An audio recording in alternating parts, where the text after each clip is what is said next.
So the greatness of Albert Einstein's brain was that he never stopped until he got to the very essential things. And whereas other people, other scientists, often were satisfied with just you know practical and useful explanations on the surface.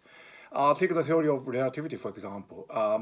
It is a very important fact that Michelson and Mori, established the fact that the velocity of light is constant in the vacuum, no matter from which frame of reference you might observe it.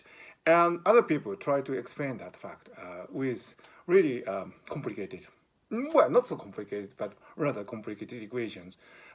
People like Lorentz or Poincare, they came up with this formula, which Albert Einstein reproduced, probably independently. Nobody knows for sure.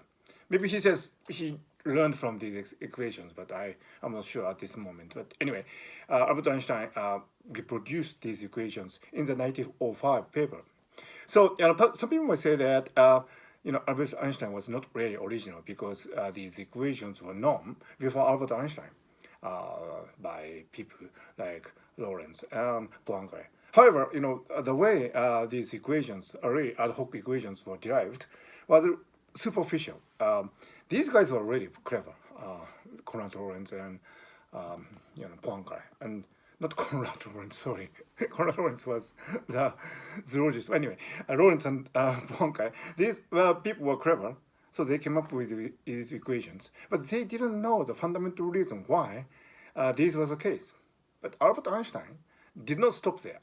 He went to the very core of the problem and, came up with this Gedanken experiment, thought experiment, in which he kind of questioned what it means for two events to be simultaneous.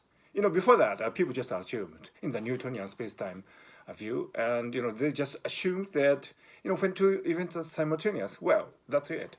But Albert Einstein was the only guy who asked the very foundation of this simultaneity, and thought really carefully. And what was wonderful was that the really complicated equations that Lorentz and Poincare and other people probably came up with to explain the very strange fact that the velocity of light was constant from in reference to any coordinates, and the fact that the Maxwell's equation, which describes the propagation of light, should be constant from any reference frame of reference. These really complicated physical requirements came only from the very basic assumption about the simultaneity of events, which was really satisfactory.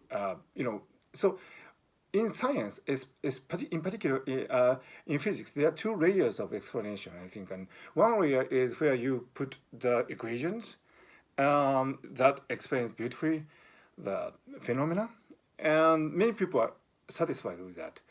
But there is a deeper level of explanation in which you start from very rudimentary assumptions about the universe, and you actually derive these superficially complicated equations from these principles. And that's what Albert Einstein did throughout his lifetime. By the way, the famous equation E equals mc squared, that was his original.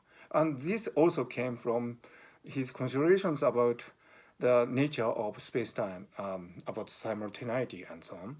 So this was something that Lorentz and Poincare could not come up with. So that was the genius of Albert Einstein. Now, when it comes to quantum mechanics, the Schrödinger equation and the Copenhagen interpretation, and maybe the many worlds interpretation, and all these, quantum Bayesian explanation, cubism, nowadays people call. These, so-called explanations were not satisfactory for Albert Einstein. Of course, quantum Bayesian explanation, the so-called cubism, was not known, at least explicitly at the time. But I'm sure if Albert Einstein were alive today, he would not be satisfied with that explanation.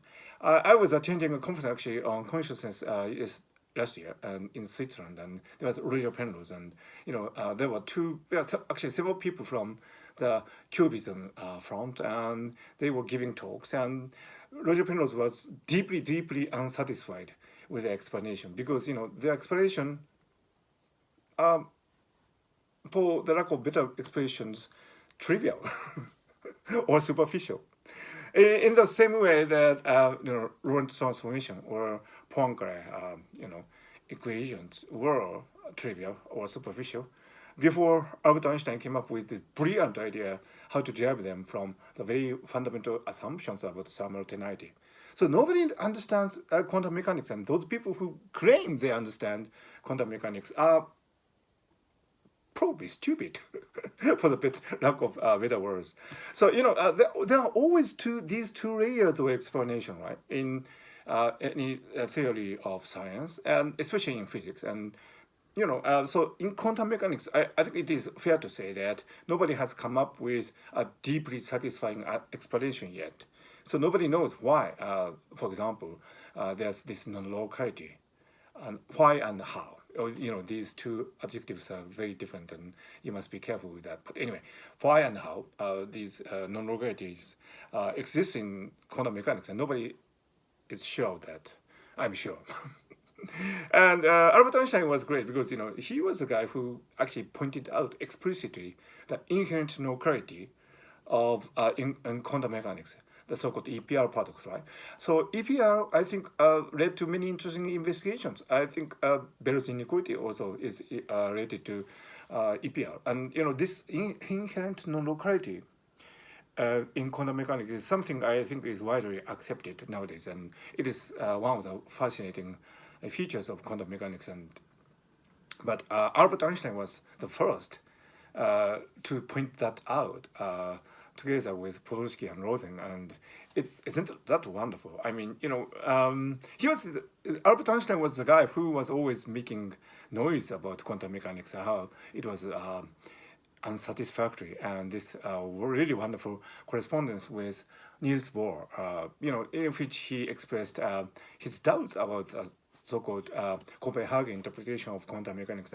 I think it's a historic document, and although Albert Einstein did not succeed in deriving quantum mechanics from more fundamental viewpoints about the universe, I think people, including Roger Penrose, are right in that they point out that the current accepted standard theory of quantum mechanics is far from satisfactory, includes the many-world interpretation, and of course the cubism. And so, in a sense, it's an open question yet, where quantum mechanics come from. And I think that Einstein's requirement to derive everything from a deep understanding of nature is still relevant today.